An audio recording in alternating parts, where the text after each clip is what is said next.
Edo Kumasi says I should say happy birthday to Lady Angela Champon of Daso Boutique. This is from Canadian and your other friends at Kumasi Squash Club, lawyer Steve Opon, Kopon. Hey, Cancer morning. And then King Edward Kubwa is here.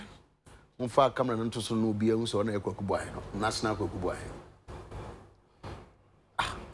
Na mese mfa camera to say na transit. And then national Abronye. Yes. Unfa to Abronye so no bia hu na. Aha.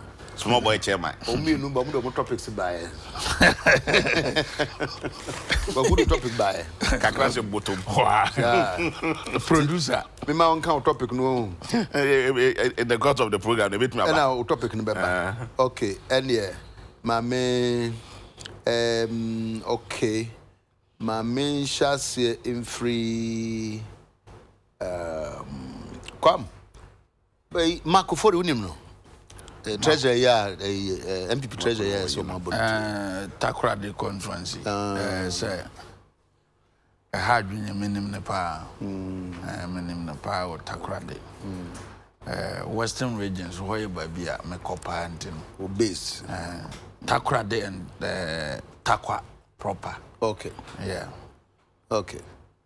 But what is say your body to you and then enrana ye nyina ye hu no social media and my friend constituency for ni bi and na o mo confirm ye na regional organizer so and so be confirm ye say o hwe kura na national executives no wo western region mo matraining nti we Monday no kro kan o mo a o mo training o mo no party for na ya starting nationwide omuguso a ye ma party man training enti Monday no I say training India oh ye training party ma party na bakosem kwana party ye be fa so ne akeka government policies a kire timamofo ne ade de enti na enema bebira ya as a party for no mo na wo fam enti ehun be hia say national executives no be sana kofam enema ne bebire wo ho a say omo so di kofam na famfo no ye de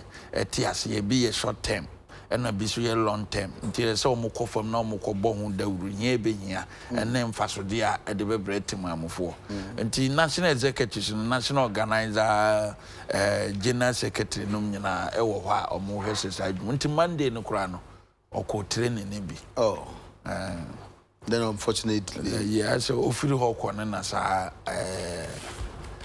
asem no kokoto no ye be fa kwanya we so na yama abusuafo yako ene party ni nyina yako ya de a hadwin kwagu brief comments mamenchia enuan ma ehwe ye ne ahwefo nyina mechia menua abronye na machia loyal so no producers no nuan mu nyina idura so na fada gina over that this Michiano in any din koba kakra okay ti Michiana no pay maybe so bia na no pay me hu na nra ba no pay me ba na meti interview ewo vice chairman or second day takra de no mu buta no kwan a esiye em so mo say anadwo no okobe omukọ municipality for me say the menu abronye kan ye omo be ye training ma omo no omo to mo papa mu omo duru fie no oda ho na em say nipa bonifo bi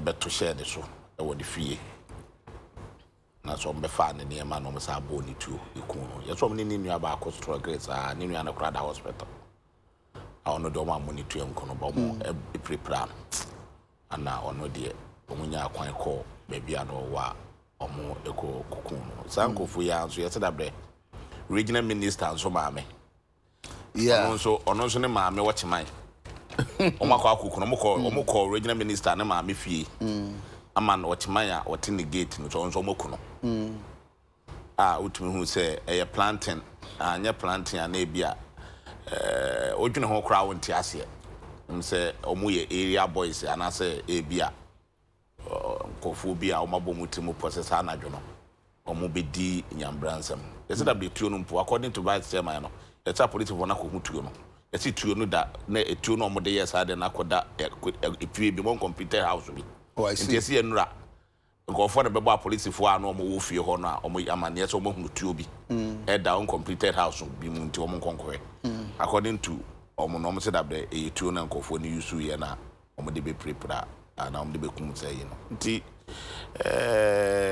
Mr. Tikem said this time patrol no a ɔmo patrol na adwene sɛ yakɔfo mo kakra what's a first nanka obehu edura anadwo na a police for no de so a sign na esisoro no mo baby lungu no a na suspect say am robbery ni betumi akoso no mo air patrol ho no mo bo aben no mo yi no light no scan call for said the beya in pabonifo bi adwonboni woni tirimu no but me be say this time no yakofo kakra ye be sha police for no ya na say be ka kire mo say yesre wo omo masa patrol no na aba no ne tumi scare am robbers no tumi ye dey omo nsa famra biom na nipa bonifo a omo abo omo emu ha no omo tumi aye dey etu omo so nti say nipa bonifo na ya do so say tiki nti this time say pretty for them no omo so ebe the right thing okay as last 2 weeks as last 3 weeks you said that a police for a car bi na omo ko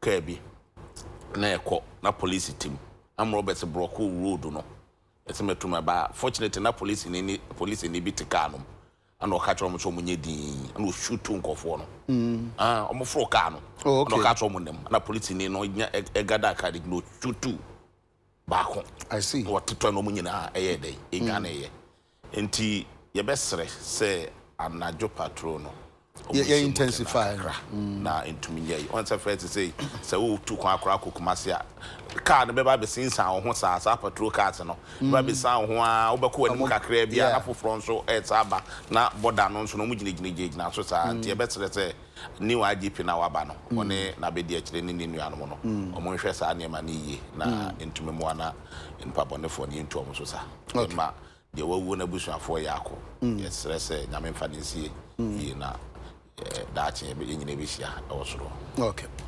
Kwam, making Ghana a business hub. Government unveils 7-point agenda.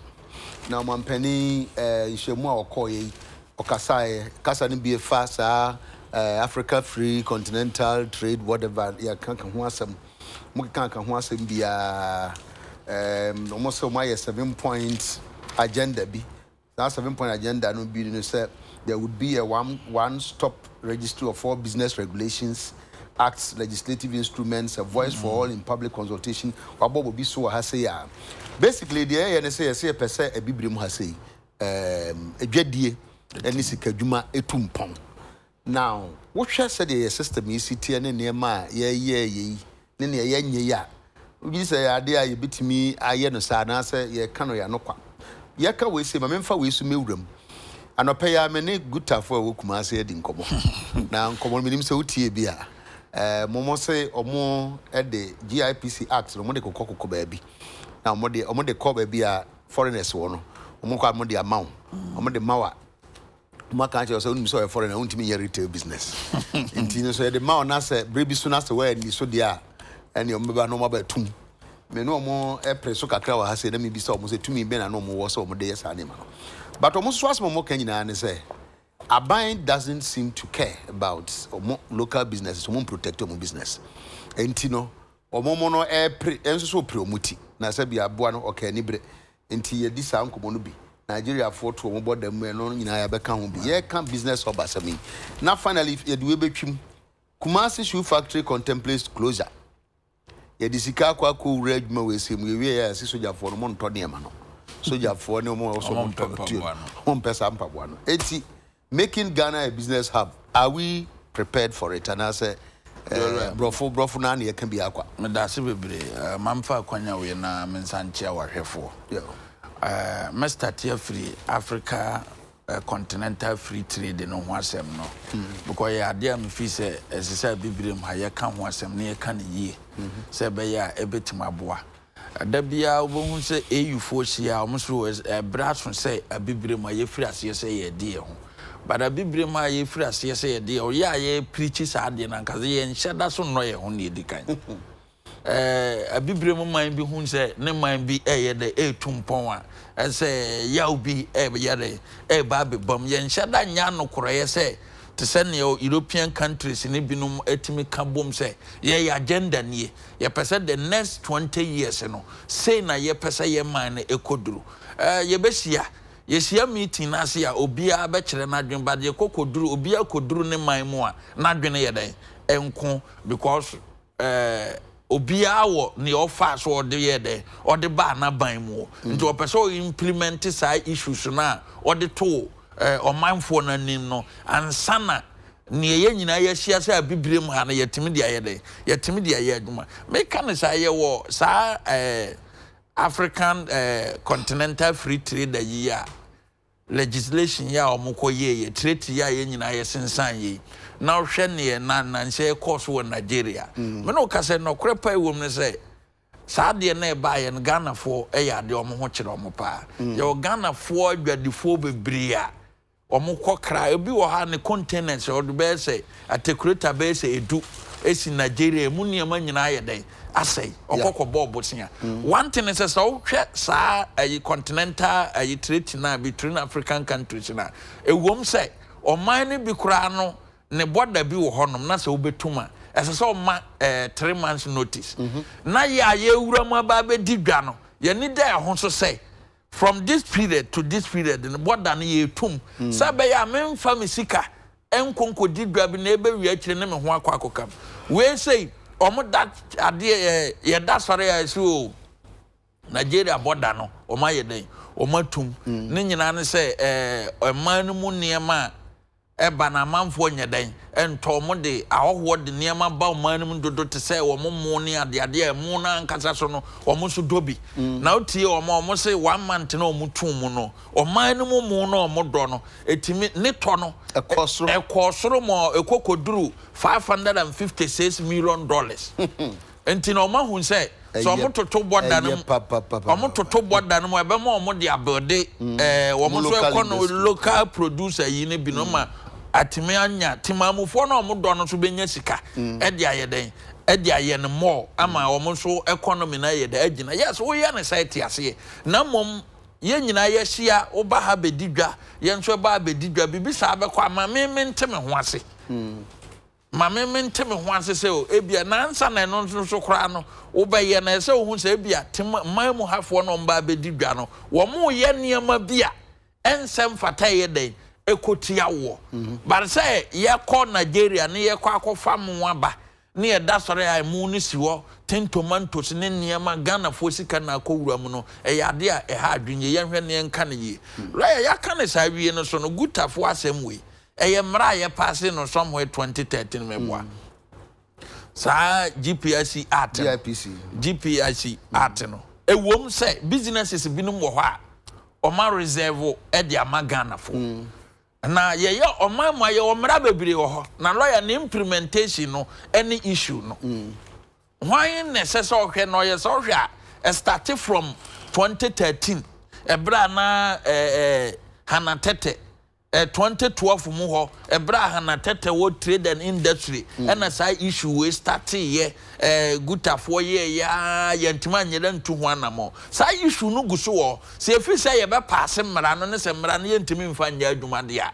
ehu nya say ye be say yensika e ma select committee akọ aba akọba ne ya pass sa mra no ntu hwe amra no ba ye somewhere 2012 ebe be sin ne no sa particular session na can say businesses bi wo ha yen reserve ma Ghana for na ye hoho a wontimi nye a bit to say bojo dwadie wo ye hoho a ensuo we no bi no wontimi nton wo ha no ye Ghana for asem en mra ne mo ewom say hoho kra ntimi nyitire wo Ghana ha wontimi ntwi taxi e wo krom ha sa ne ewom wontimi nyitire but sa ne ma ne nyina wo kokoduru ye nseke ha say ya omuna afa mobile phone oba connect kita ne nsa no na Ghana sa nipa no so no lawyer no kura wom so ontua to sa nkrofo na omo ne nam kwan no kita mobile phone ne sa niema ne bia electric ayi bia na omo tonton no kwan no ontua to but obi ono no won shop e wo cycle ne ade ko aboso kan ne keka ho na wo mo na at the end of the month in Ghana Revenue Authority dinner niche say momra me faale moto ne yemfa ma oman no eno so ne yegege nkakra de so oman no kwam fache me say for purpose of yen kan Ghana for no obi antibi section 27(1) or say activities reserved for Ghanaians and Ghanaian owned enterprises or say a person who is not a citizen or an enterprise which is not wholly owned by a citizen shall not invest or participate in the sale of goods or provision of services in a market, petty trading, or hawking, or selling of goods in a store or any place. The operation of taxi or car hire service in an enterprise that has a fleet of less than 25 vehicles. The operation of beauty salon or a barber shop. The printing of recharge scratch cards for the use of subscribers of telecommunication services. The production of exercise books and other basic stationery. The retail of finished pharmaceutical products. The production, supply, and retail of sachet water. And all aspects of pool betting business and lotteries except football pool.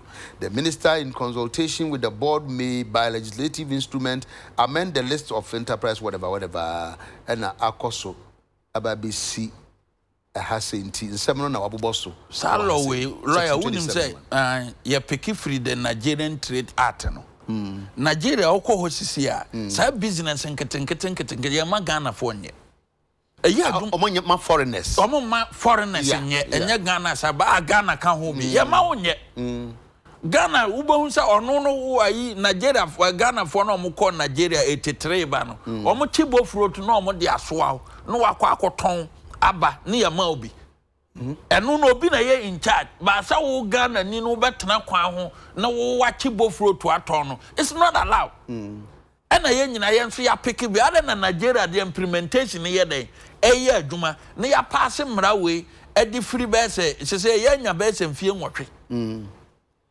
eye nya be say mfie nwotwe ntimi fi say gutafo no wo issue but omo issue no omo wo ne kire say o mfa mra ne nhyɛ wo nsa enkonkɔ ye niema bi eno no so sa wokɔ ne so wokɔ akɔtake nipa na eno no so no obetima ma police fo ayɛ acho omo de mra ne baaye no enhwe kwana ombefa so aye den implement ye law enforcement agencies ye den e wo krom hanom say adwuma we ye so foreigner eni kwan se otwi taxi ye Ghana fo adwuma foreigner eni kwan se obie saloon ana barbering shop eno ye Ghana fo adwuma omo bie ne ye omo den ba say ye nya omo hwe so ntina traders no so boafu no eni tra omo boafu no nti omo wo issue ba omo issue no say obufu ani kwan say ebeduru ba bi ni na akwa say oman ne ba baji dimbone me say ministry of family omo kan say enkosi da ben because omo say omo adwuma no so gua na egu ye twen nyina na egu wo kan ye wo say enye na ye hya ase ache be say mra no kra ba be 8 years ni lawyer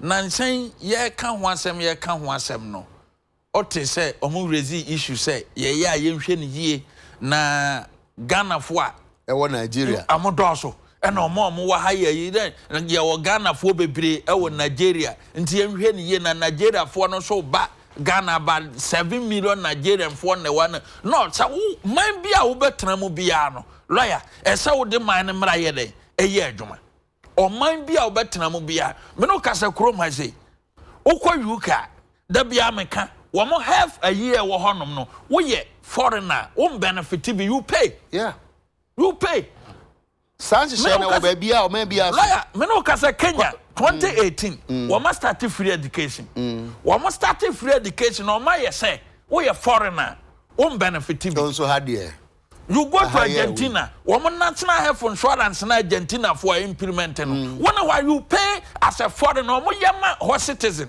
Canada and everywhere Ukwa Germany says unkita krata so Germany wo mapom din ho asem no ubetuyaka e dis a Ghana ni a ukita krata say we Ghana ni te say bia dual citizen ni ade no eno na ma ho kwan ma wo enjoy free health care e wo Germany ba ye ha ne de oba bedura yen system no enye to the extent say ya ankasa yenim Ghana fo no yedodo immigration service fo bi so omo say ene dadua ahowo san ena abewura oman Ghana lawyer ebeye dene because yem border no nyina no enso nyeden enshada nya adwuma sa ni nyina akwa sika ye de be employ enkrofo dodo ma yem border no ya strengthen yi nti eyade a ha adwene se gutafo no me de me no mo ya adwene se gutafo yi atikroma hoho bia ba benya sika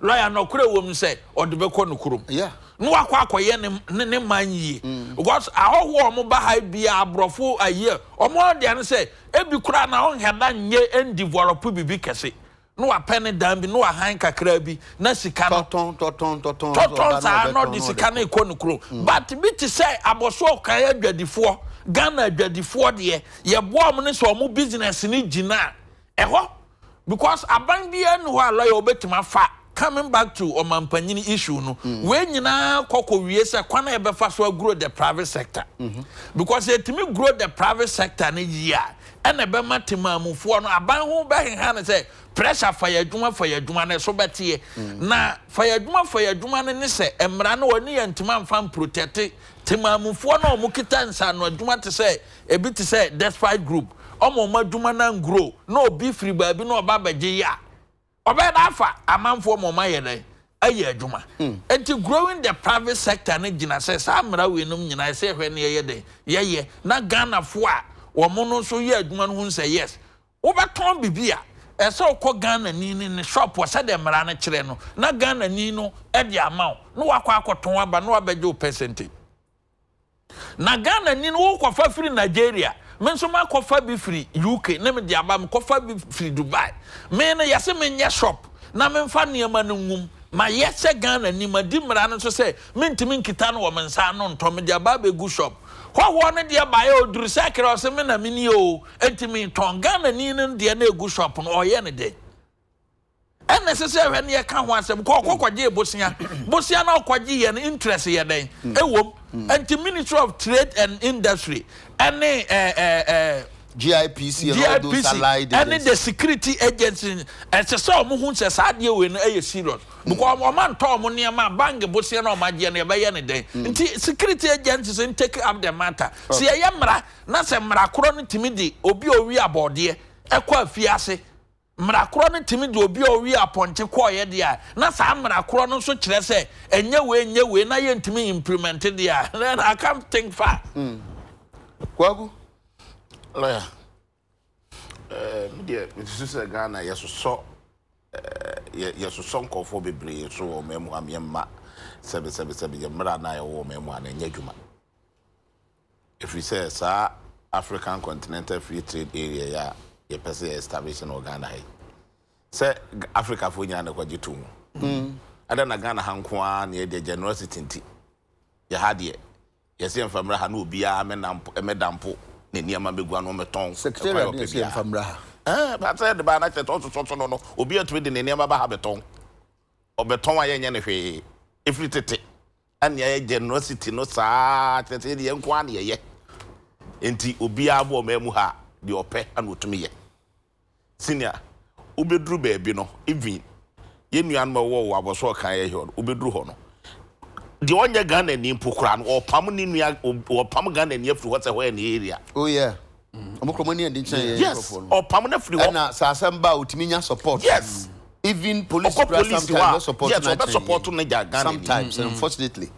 so ye chete ye bu foreigners no esne ye ho lawyer what can you do sometimes unfortunately boni bi kura ba no aba be establish adwuma wa ha no no afa Ghana ni bi ama na to ano a emrofo no wo mu no ye titi bibini bibifo na wo mu no so mo kura de o munye nipa a ni nua Ghana ni na epeni da no ni nua ni titi Ghana fo no so mo do munye nipa ba emrofo kakra na te ayifo no foreigners na wo mu no obu o mo so mo ye nyankopon aketu yesese de ma abibifo no kure wo mu no kura ni nua Ghana ni na odan no na so fight ma wo mu no on fight ma no obe fight ma broni no oso nyankopon nsuo nkogu mu fridge mu wo mu yempe drink ma wo mu yenyisi esu bibini na wo mu no de nsuo kura ye ma de bi no Obeko the office na fine kura mo.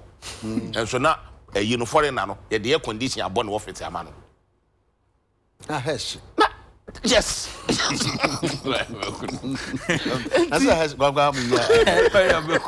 That's a hesh. It is time to say, Mr. Tiki, Tanya Mawin, I mean, I can't some be. It is time to Tanya Mawina. You bet you na Ghana. Sanko fire my baby and mine afa. I need oh Piabon take crown, Mr. Tico, Yam show. If you some robbery be by a course, we be brain, Mr. Tico, Mr. Tanya Maya, in fact, Nigeria, one of the reasons in Tikra almost so much the Omoka can't hang in chino, almost say to ensure security. Yeah, because of maybe Musa. This cocoa caswan and you are. Put me piano. Aplaku sa area no. Ubenjia foreign and look ukutetu unzro bia with impunity. Police need to mean Canada. Langas. Told them a patch them. Now heard the way almost ya dressing on them tattoo abobo or mutring near ye, no tuition on a police no content confirm the encomatamo. Ye jano, no ye the open. So, you see, Mr. Tiki, ye near ye can't be. Say ye knew a war a occasion. Obeko.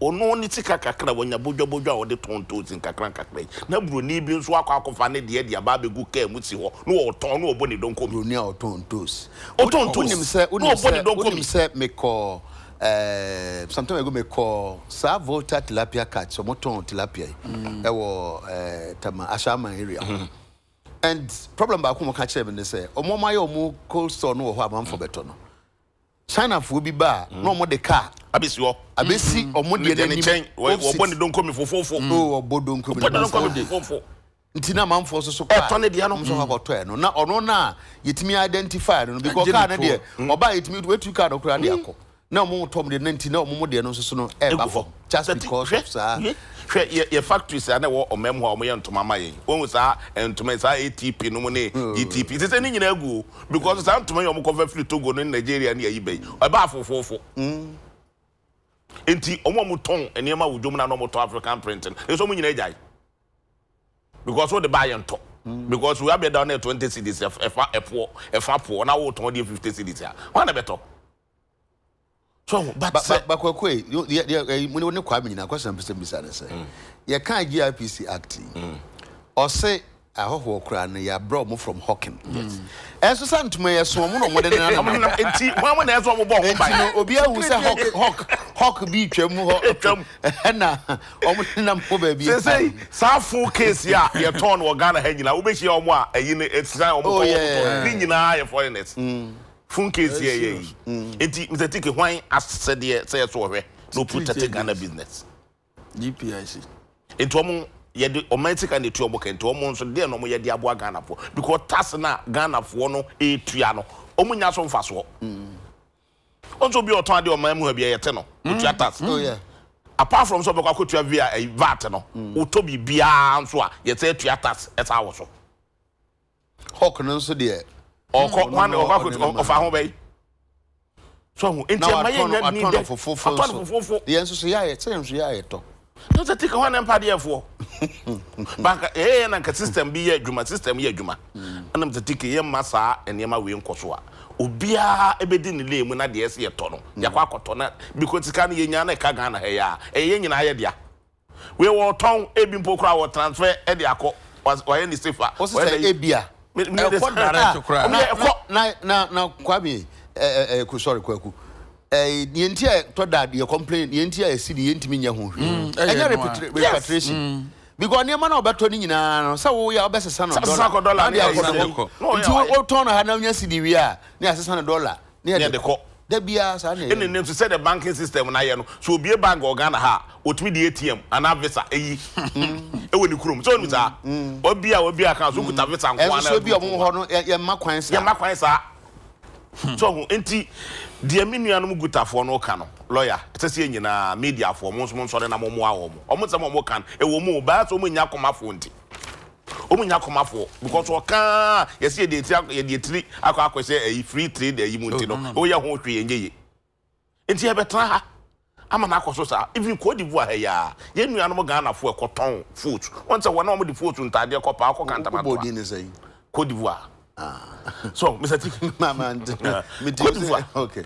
so omo di foot ntade ko ya pa mo nyina mo aba yes untimi foot atade ne nkobiem ma kontaka ho e say waba enso Ghana ha obia de bibia ba ha ba beton even Togo hampo Togo ha omunya mu saa o ho kura na ye free ayi kura na omunya omunya wo ne mu saa enso Ghana ha de obia ba na ye ja no ba betrem so ya amrobo so nya amrobo ye ntiase ku yenka ne sen na mpanimfo asom say because ye kan gutafo ya asem mo kai de na gutafo nyeye omo ye bia ne kire wa omo abokojan omo ani abre omo kasa aye press release press conferences bia press bibia omo engage mpanimfo bibia also mo ye bi omo ye still na Nigeria for society o say omo pam omo bi ogo omo senate kura kota omo president yes senate no nyina say an ta president omo ye no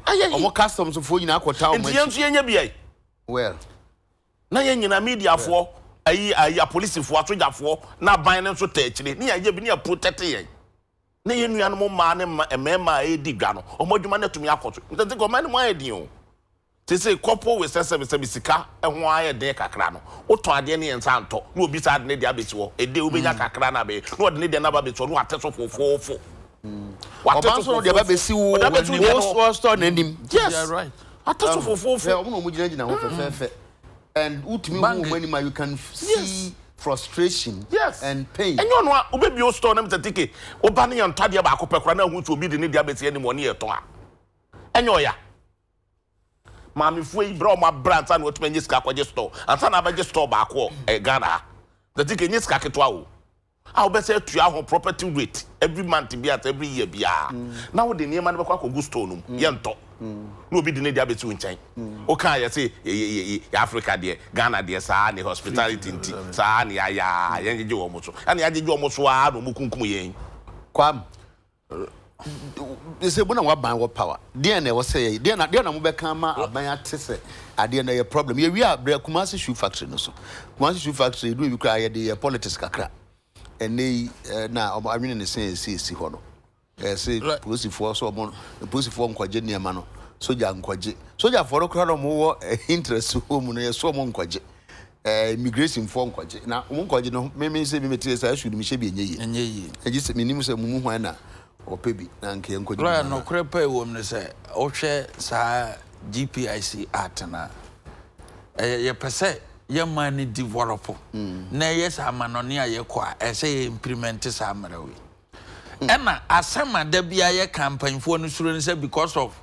African free trade me no mo nya adwen African free trade na ye ka ho asem ye ka say African free trade it should be in accordance with our country na wo kodi dwa no ne mra no it should be and yes say you cut a free trade you go and their system because so be our require on standards so you won near maybe or say tuatua ne ade anything no more can say even tariffs no cry no I was say it me rationalizing ne ade so yes yeah unya ya panyin bia ya so African free trade yes na me tie ase there be African free trade is a Ghana free trade wow as I said babia say wo ko wo ye Ghana ni ne say Cote d'Ivoire na obekwa akodi dwa African free trade na allow na moment say wo dwa na wo die no conform to go to Ivory Coast dey na adwuma enti saa so na wo so wo Nigeria ha ya ye nsese saa mra ya section 27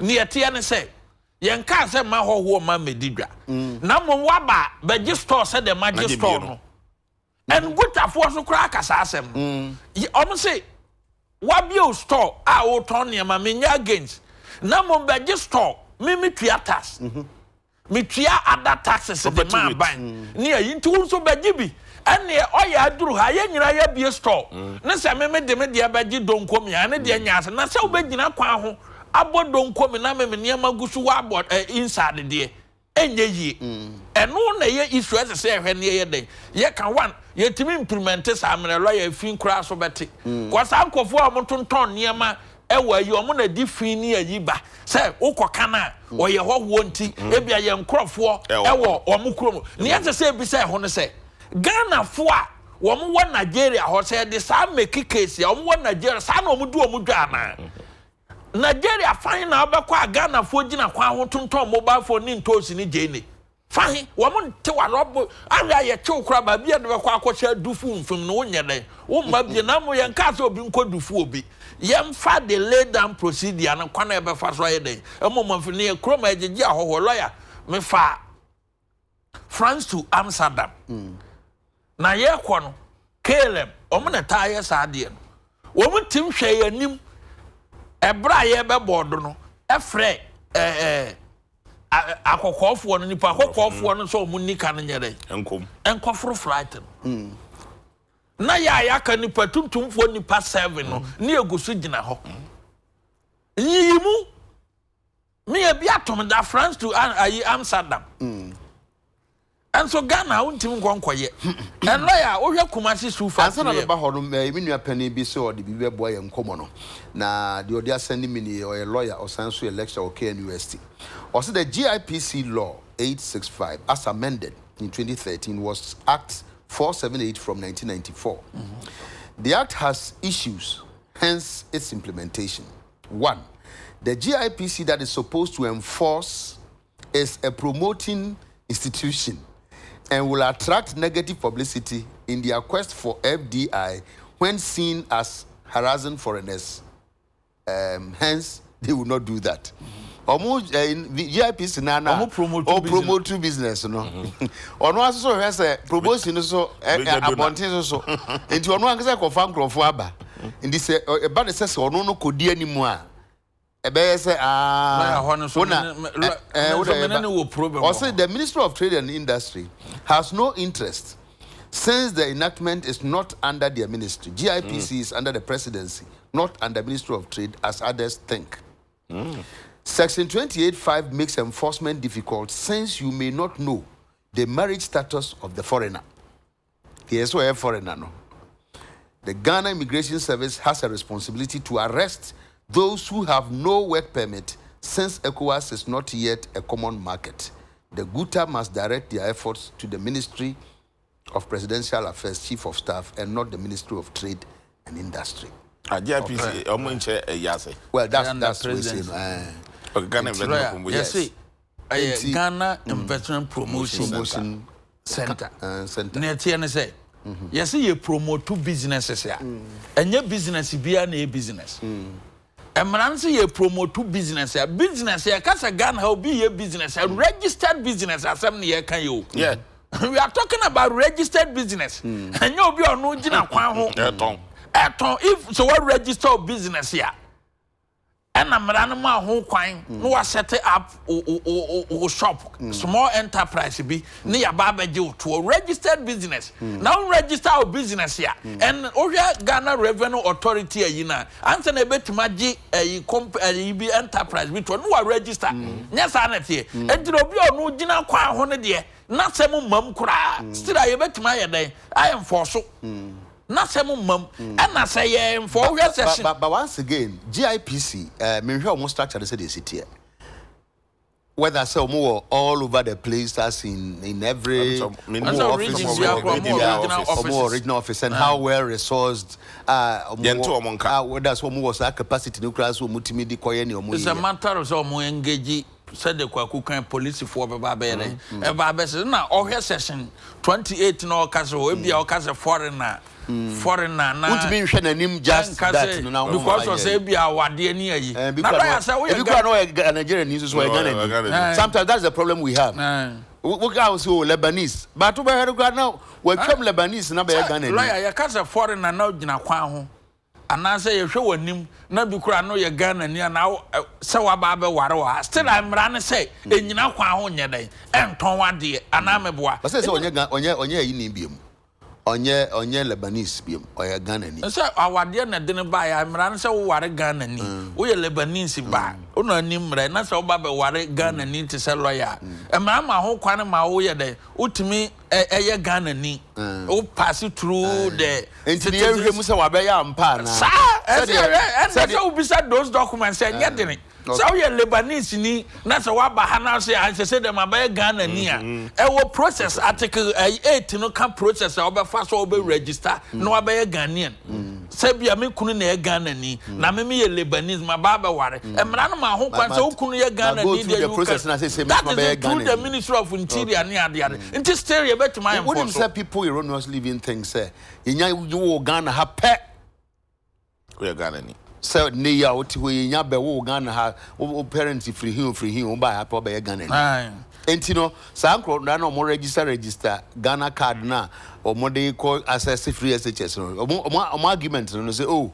na say ya baba wo mo wa hanti David akura ya fa no wo Ghana ebia onni papa say ye bu be da sorry UTV anim ha na akura bi da ho ye hu ne maame ye hu ne papa eno na mara na ka se obetima ye wo ye Ghana ni straightforward because ye hu busuani bia nti o man na fa say o man na japade nti ye Ghana ni na mo free ba bi ba na obeduru na o se be wo ha de nya sa na tie ya mra Kumasi shoe no but before then no Musa Abato was a lawyer. Let's agree with what Abronya is alluding to. And the law is clear. Now the question is, who is supposed to enforce the law? Yes. Me, you, police. The power vested in the president. So Abronya, tell your government to stop the laziness. Okay, to be found and corruption and do the work. The pedestrians' lamentations won't serve you any purpose. Musa Abattoir Kumasi. Bianca Penny Ali Nacha lecturer lawyer Penny will say the GIPC provision has been there since 94.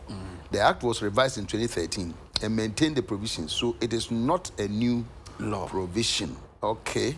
So lawyer, say if a presidency there best abai say on fan NC form now one for once into me into us here na emian so sa African trade so na em fast moment because adahwache obi antumi nya ho bibia enei ababaye massive super e dey am robbery nyina na wi ase ade a udi bia na se ye nto a na se fa se bia ade nya se bia ade na enye ne momo nhihye bi nti no ema ya pa nti aban fa ne na once and for all nto ase ne kwame etutu kwan yi amai bia bo omo local citizen no everywhere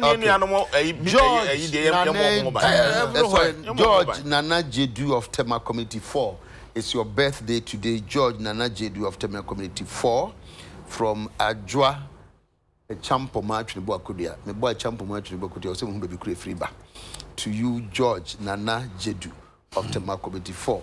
Me ba penny my manya me kwa obechi na asemba ba fi en lawyer ye kan ye nyina sa ahoho mu digwa no eduru ba bi so ayen security agency say kan no kore kirom tuturo mo wo ye various borders no Ghana fo ya gutafo yi wo mo niam nyina o mo fa bia de bo man ni mo outside Ghana no wo mo fa due process ba sa nkrofo we ya wo beduru ba bi no ton amonchinsem na oton kako oton mobile phones or kwan no he na omo de sa illegal goods no fa ba yem borders ya nti ye da omo tim di be wuram ene yem traders no be compete who be say unima na nti ni say fa so super kuma say ya found on me Philip blank space o di jaw right say ya found say ye do man secret ya o kaka Ghana nya sika na wo condition of service ebe papa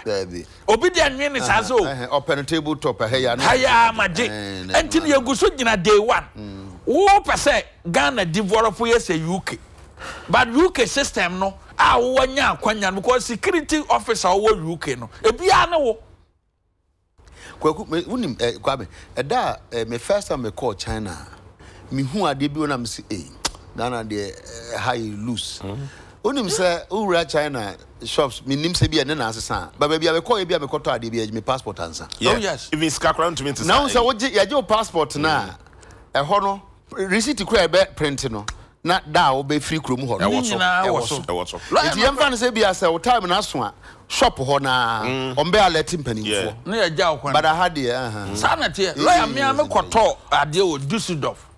Shopping mall bi. Me to ade ne wie ye na me tua kan na me €5 baako. Sa nkofo counterfeit bia. Na ha me twa ma chi se na police for 9. Na me se ne na ayere wa ha. No so passport way. Na me de me passport ye dey. E man o hwe man no so okay. O ye Ghana ni dia ye dey.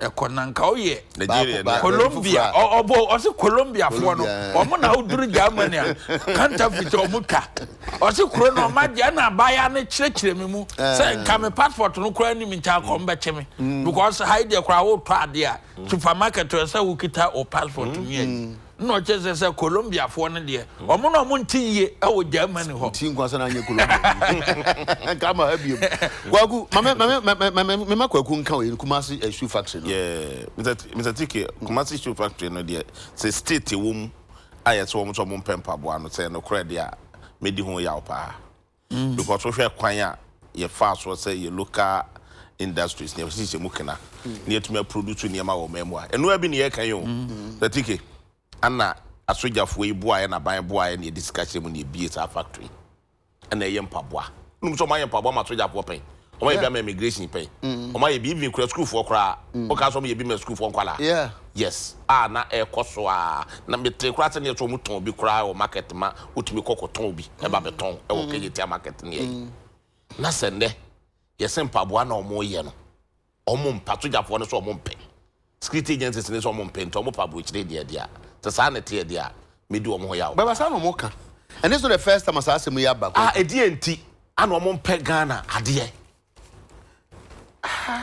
mo asojafo a mo an security agencies na mo amo be protect ye local you know mo se mo mpe Ghana ade no basa yo mo factory so factory no to mo amo dia Defense Industries yes Holding Company Limited yes DHOC Footwear Division Limited. The factory is jointly owned by the Ghana Armed Forces and the Czech Republic. Yes. Enti unisa commander on friends to Japan na oda no on friends brigadier na oda asoja fo ano no. Omu nyina no no. Brigadier CDS no. Enti na work fa ho. Minister for Defense dey na work fa ho. It must be mandatory. And it must be mandatory. Oni to me. So Jenny, I am Pabwa, the Abra, one out on their one vertical. Has a coconut or say the state security agencies, the Ghana Armed Forces, Ghana Police, Ghana National Fire Service, Ghana Prison Service, and the Ghana Immigration Service, which were supposed to buy from the company per a government directive in 2012, had resorted to the importation of boots and shoes from China and India. And you are saying said there should be a policy. A policy. Won't me muso. Yeah, the one toy, I won't me muso. Said I wish I would bear any more country and says, wouldn't if you be an I must come to come. It's a yamra, a yen share. The ticket, it's a yamra, a yen share. The Minister for Defense, Minister for Interior, our Mokata security agencies, not to know. Omode embra eba. The economy away, the Ajma be to my blanco. Why not? Thomas say a nipa 200 on a swati about 45. Sit na yam talk. Omo yeso omo ton yen to an yatete sika no en kakra yankofo pedie ya o kakra ye pedie ya en pedifo pedie ya oh onim dia mekan minim say okoto frama no ne ba an obenya ne cat minim menye pani no bi da na me chiro ta de te na me nkoto hwemfam okoto frama no na bro nye cat mo se onya sa space ne ma sa okoto frama no de ba no ye budget kese no a eno na ne cat ne 10% da so so to ne Ghana ha dia V8 10% need to me talk as if we no ba kwa serious na aban adwapade ai the taxpayers money aye say yem pabwa mamo na utumi tena ho say ye yempe yento ye diskane kwa akoto China dia but sin na China pabwa ne Ghana pabwa yi ensusu ye be ne dem Ghana dia no kwa betu e papa tene China fo ne ma yom de bedura wo share ya 2 minutes na enchen say pabwa na enchen awaye Say a year. Now, boy, you mean, it mean, I shall cry na ye. Try to be patching. Okay, die company can see at home. Now, when was a cost of financial law to the state, there must be a policy. That policy, no, a bam for so say, Obi Bia, what's a security, bracket Mobia. The policy to mean to immigration to armed forces to maybe a shower for no Bissau more. Yes, maybe I must bet me. It is time we said, Senior Yamay break. It was uncle for Bissau. I bind your point, Uncle Jam CD as well. Yes, I mean, Yabako. And now say, Yabako. And now Mecan always say, Monsieur Bako.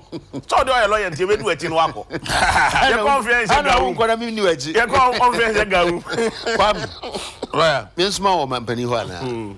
Yabako need to. Cyber need to. Okay, so talking about soldiers, a good morning to you, WO2 Alexander Yeboah of the Office of the Vice President, Jubilee House, WO2 Alexander Yeboah. Thank you so very much.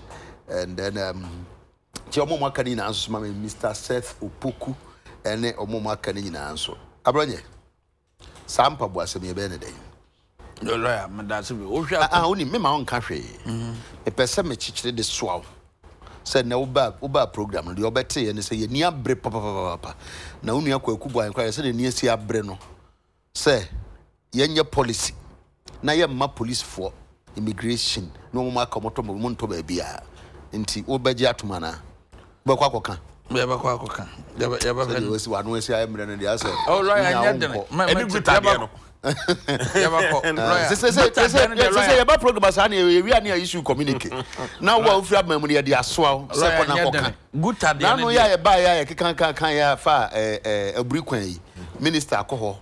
Aquaco Quano. As well as will be boom, yeah, and near Breva Panty. I mean, tea is Obeja to man and you become found. A lawyer out here commercial shoe factory now since 1960. And a buyer na yenyina nim say oman mu hai ade ba ye hwe ne yi nti the free 1960 Kumachi shoe factory ba fam na wo ho a mampanyini dada adwona je kunkofo ba ye opegya ne kakra manager se so mu e no mantima hwe ne yi e na 2013 former president John Dramani Mahama so ne pension na Czech Republic omo ba ye omo kopɛ company bi buy money be show mo nti me no ka say a partnership between the Czech Republic and the Ghana Armed Forces. Yeah. Ghana Armed Forces for no kitamu 40%. And a Czech Republic no kitamu 60%. Our more run no Kumachi shoe factories here. Now Minister for Defense echo honum. Osha me no ka say niema factory ne kofam no managers no and a good company no. And niema agreement I said omusi ko ene nhyehyeye a ese so omo ye ene deputy adikana ko no anso sanko ho 2017 mu ho no ye Dominic Nitiwood outum say shareholders ne niema na ese so omo di gum no ene the quality of your agreement no mu a omo ye say empaboa na omo de be ma no ese say empaboa no ne standard no say abibrem ha kora nyina na ye behia ese ye empaboa ye betim di bia ye den akọ Cote d'Ivoire ese ye mpabo betim di bia akọ Burkina na ne nyina na oman na ye den anya sika na Ghana so ye security agencies ne so atima ye den ayusu obi mpabo na omo ye no se do omo behwe na ne quality ne ye omo ye no wa na omo di bi call Cote d'Ivoire omo reject ye omo di bia akọ Burkina omo reject ye ne chese enya ne omo hwehwe no na omo nsa ye da ka omo de kọ other country security agencies they kwa omo say there be mpaboa we ni the substandard ye isu enye ye nti dia na ese say ye because why invest wom dia na mo de kwana say omo say enye papa dia mo kofa bi free amano ne ba na meboa e na mo training nipa 200 out of nipa 200 no metima ye mu 49 e na ye adwuma say abasa na ba 45 a man for mo training enti mpaboa no nye say won yusu mpaboada emfa nya adwuma makra bi free amanone emfie bebre nti e ba na se aman foforo bi so pesa quality ni dia na ya fa bi free amanone aba oman mu hadade na esese ye esese hwe na ye bi anya say machines ni wo ebetima ye na mom sika na mpanfo no di bewuram ama yenya ne quality ehun say we di boot ko abe won say soja ni mpaboa yenko na soja ni mpaboa awai yemro na soja ni mpaboa awai ana meboa e ba say nye yie sa entine say e pani yie dia ese agreement na ye call back to the drawing table. Czech Republic for no company ni ba ye no nje she aben na ye no omo kan ye sika ese so omo di be wuram na mpaboa no yenya ne quality na ye nkwa ama no ne nkofa biem no ma no sa na omo ye nana onye ne sa de ne sa aduru mra ese se government of Ghana ebe take over ne ya hondin betimi ne ya som na ebe ye 100% owned by the government of Ghana ne ya ye ni yie ne ya ja mpaboa fa ebe save cost anameboa you said yenye ntame because this is the first time ever say a lawyer for mo na mba kenkana agreement nim termination clause no de na eka na say omo call through my agreement munim and you know one into Ghana forces for munim and as I am fan say you can say quality bi na wo say wo ye na say why so what bad faith this and obi na be preach mu kire why and you obi na ntia say animanim ana mo tena se eni kwan say ni ya ye me no kasa sisi ya no hwe omo yi ya ye mpaboa gu ho 2015 ya ye mpaboa gu 2016 and 2017 ya pack gu ho ayen mpaboa so egu ho cha ya nto ebe kakra wo ye wo shy be den ebe furofuro emo na furofuro enti 2015 mpaboa so de ordinary na pem ho ba ko a na furofura mpaboa ni be dua se no de migration fo a otu minika na to aye den awa hwese mpaboa gu dam 2015 2016 2017 nti ebe den na sa company no because wota na company no be den ebenya sika company na ba bia mo de koma o mo so mo se ni quality no enye ene Ghana Armed Forces for mo na 40% ye mo de ba kwa me etie minim se sa story wo kan ya sa story e by to 2017 8th November Derek Oduro Debbie we Kalosa Himkra also has stated Kalosa Himkra that the Kumasi shoe factory is yielding low results due to poor investor agreement. Reports indicate that the state security agencies have refused to patronize the boots and shoes produced by D-Hawk Footwear, which is negatively affecting the operations of the company. So question ba kumbi mo ne say simple say agreement no and a year poor. If 2017 2019 mun away. Nti yet na why dey. Lawyer made them feel say immediate action cost because asema na me kan ye say a partnership agreement no because you say mpaboa no say ye mpaboa Ghana for nya Ghana security nkwa na use wo because ye mpaboa no factory na ebetima produce mpaboa be say 300,000 mpaboa 300,000 Ghana ye security agencies na omodo do no emu nuru sa enti ese say kwa amanone ye de kwa aman foforo so eben ye say kwa aman foforo so de a ewura Cote d'Ivoire ese say ene Cote d'Ivoire standard na ye dey eyepe enti agreement we na mu ni so na say Ghana agreement Ghana quality kura ye ntimi amiti a Ubada dia koba na Cote d'Ivoire quality ni Ghana quality de say Ghana de be high. No, they make an say wo na waye wa de no. Say unkwan nye wo da. Me na de be me. Entina mo de kwa no marriage so company no wo means bia as o mo de koba bia o mo nya ne chip no mo de benefit ba ya nkasa ye se ka be boa ma sojafo na use no o mo nyusu ene ye se ye hwe agreement no ne ye hwe se one because it's not about say mpaboa no go na amanfo nye den ento na mom ni quality no e na company na oye no amana bafam because mpaboa go mfie nan am no kasa nti different the company be run at a cost kwakuri kwame ansa na be sori wo de mesremo na no me hye nkomo bi ase na nkomo na me hye ase na fa abri kwan ya edwirigui minister akoho roads so say Adanis no bi ho a ebebu I hope say you benya the balls say be twa guampa now having said that no yes say kwan foforo bi so da hokra anka ebetimi afa so but kwan no nyenti ti be pese yi kwa ye de pon ano no nanka amanfo hwe mebre no aso atwam kra but asami ba last year nti pacho munyi pictures na menkenkan ma de no asami kwan no ni we breku su kwan no ebetimi ba be ti ase ha oh yes now who's that be pon the osro no na one ukofa ho na ubeti sounds So can also your alternate route. Yeah.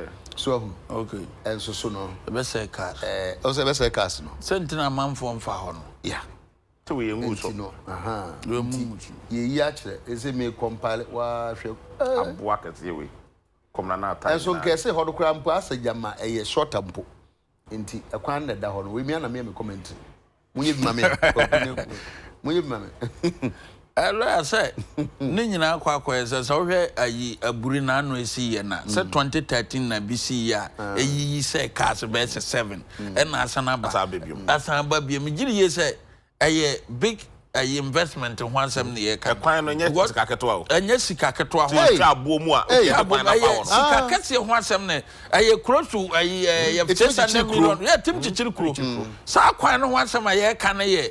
Or my afimuni nyina ye budget no this said ye ni kire sa kwan no so enti say free say we say no na say betima ya say the grade that was so e twa so e kama na nimanimu ya no ba we no mo kwa akoya me free say o mo ye ni yie say concrete level ko ye kwan ye short there betima ye ne ye ne papa preko enye say ko tare keke ne ehia na mo ye de ana hwe sika ya de be kwa wura ba kunum close to $600 million. Na say the be $100 million be ye way e be a concrete a year ye short road ra e betima boa me fi ministry no em for money nkyere honom me dem susu say suggestion e good say me fit say we no e feasible na say car betumi afaso ye betumi motor aboa me ye sure say ye discuss wura mu ne ye we no a ebeboa ama ehwo de because say the ebri ekwan ne say me take nsu to na wo ba ehu pa o hwe na wo hwe na boyi emba eyi utanye ye ne bebo ka so a enipa wo mu nyina bewu ana utanye ye kura na say muni ba na ka ne se wo doje a me take utanye na ka na kotam na ka obedoje afan obedoje afan enti ese say ye bibi fa ho aburi so bupo ya ye kan be pon one of the highest people pa e wo Ghana ho na hwete de ye si twa kwan no abo yi mu ne de kwan de wa na tumu say ye bo wo kapa na start bi ba betumi so ye ho bibi say e kwan ye fa so tumi ekg abo no anabo no entumi ema no still e betumi discuss kakra wuram ni akg abo ni ye de man ni mon Ghana for no akg abo ni ye say de be ya entumi samba because once ya be pen ama no there's another you betumi aside I say no baby kro na obe dwa akono anam from SC at na ba ho nyina na e dance with this one nya da akete escafo dan e plan e tu be no akobuska ni dan lawyer na hon so mpanimfo na tete ho na be plan I say kumase satuma ye kumase interchange wo out of market one na post stores akete mpanimfo post stores ube de wabu enti ye ne ketua bi na ba ku bi say ensu nyame ya na say ba ku bi na sase ho ye tuamu otimmu enti sabe be na Ghana so to dan so ane so nsam so kakra wo ba lawyer wo say we na plan no na enye ya plan ya e say ohun say e bia ha e ye kwan and I said the next 25 years no problem say problem ti hide ye ntifie wo ho and the problem no bebre aba no ye nkrofo na san country planning wo na afesu ye bom pa ye say nyame mwa ne nyina na ne mpanimfo say the be ye sidan a obi ntimi buntungu abranya me lawyer me wo nim kwan bi wo bona ha wo dan wa de be me wo dan pani o dan wa de bebu dan agu me dan yes apani no bi lawyer tike me nim kwan bi wo bona ha fo so be a fie yi wo empanifo na te ho bacho pa ho kire o kwaro bacho lawyer kwan bi wo ba bi wo bona ha fo o maye kota na kwa koduru ba bi ka so mbe ye asie na area ho efo no ho atom akaba ese kwansini mienu na kwansini mienu ya de kwa ebe ka dan bi dan benya particular dan bi political parties ni mienu nyina suru adan roman for dan obugu no mo nto abantia o ana mo sare no kwa no be dan ana se yesu ba ana mo dia fa ebe yi afa ho fa e dey so wo kanta kwa na akwa ne be yi na tade no e matchu na wa bisa de say ebra ha na ate me kasa be start politics not force fm me fire sa mo say people me ba o mo say kwa be ne to no mo ba afo mba na mete wa o mo say ya ka say akwa kan kai bi no tia wodi nse wuru o ma beto be ma Hey, Kokuwa me da say. Kwam. Ebusuafo ye dem nyina ase, but Gutafo asem no ye ma ye nimre. And the serious matter. Interview no it appeared they say na me no mo nya adwen so mo kwa tum no eno de me kansa. However, you say aboa no so oka nibre. Na you say brebre ama amane ama. Ena kukurukuru no so jaye a. Ka be jaye. Enti besremo mo ma kukurukuru no njaye. Anya sa keka na de ebe koso sa. Ministry now let say Brekusu kwan no. Say Kuwait government Nsroma Ombabe Kuwait government mu free Kuwait aba Ombabe say funded that be funded say so ko peska wanya say nyi ya nya funded for be omo ID college Kaswa branch omo hwe wote say omo so mo chia a teacher for ID college na ya ne ID college ID college ne nua no mo na ho de ko de ho e bi okotwere no dek Nana ya. Say honor your mama. Honor former president, yes student, you know. I'm so call Adekye. I'm Frank. Say Adekye, you failure exam. Say so. Kwa na onso wa failure remedial. Kwa training remedial. Teacher. Me de makola bi ko. Ah, omoma akwan no. Tracking for any bi no. Double tracking no. Into om cover kiti. Yeah, cover car remedial there. Obekai remedial Kumasi a. Now we are unicorn house. Yes, let's say one trophy. And a hammer. Hammer. And a kumson. And a asuma and a human. Well, it's your PJ more China me admire, essentially, the master.